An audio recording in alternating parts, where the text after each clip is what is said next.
What are you allowing to be an obstacle for yourself? Not just in business, but also in your life. And I guess I would also ask you, are you truly, fully embracing just how critical it is now more than ever that we understand how powerful our minds are? Our minds are our inner technology.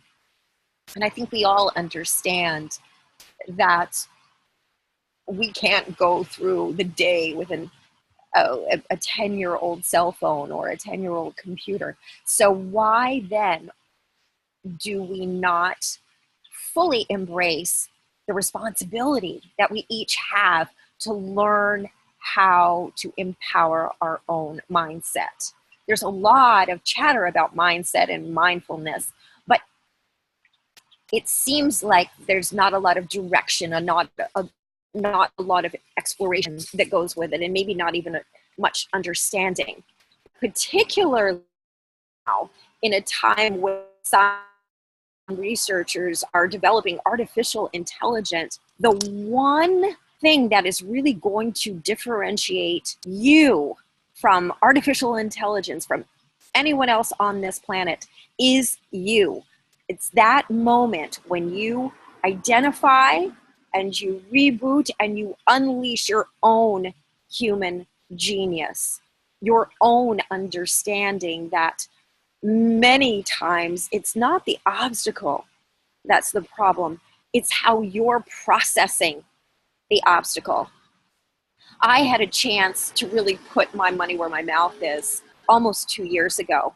Ironically enough, it wasn't in business. I kind of wish it had been in business.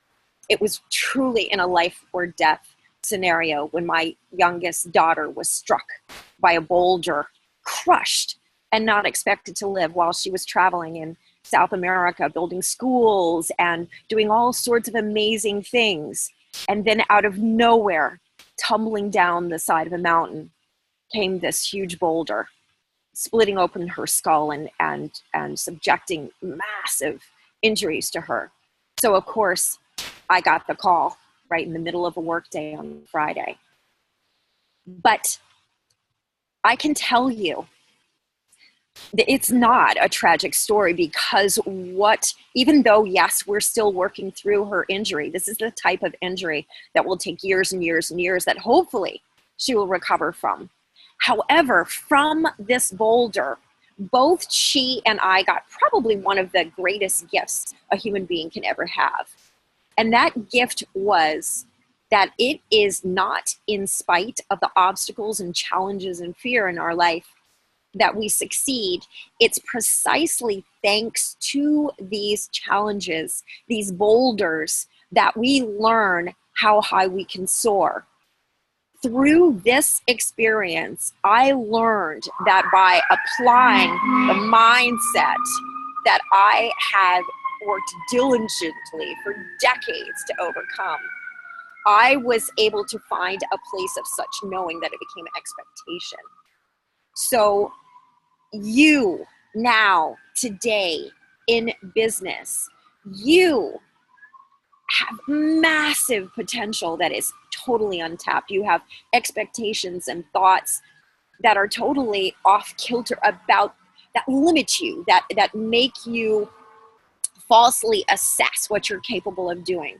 In Sky is the Limit, I share with you some of the specific strategies and techniques to empower your mindset, not just to talk about having a positive attitude, because trust me, it took a lot more than a positive attitude or thinking positively to get to the place where life had to transform to our expectation for Skylar, because Skylar defied everything that is written in textbooks. And it got to the point where I would have been more surprised to see or not to see miracles than I was to see how our future was unveiling. So I leave it to you now. I look forward to working with you. you have massive, massive potential that when you can break through your obstacles and your adversity and your fear, and when you can harness that energy of those emotions, then the sky truly is the limit. So go out and achieve and find your human genius and unleash your greatness.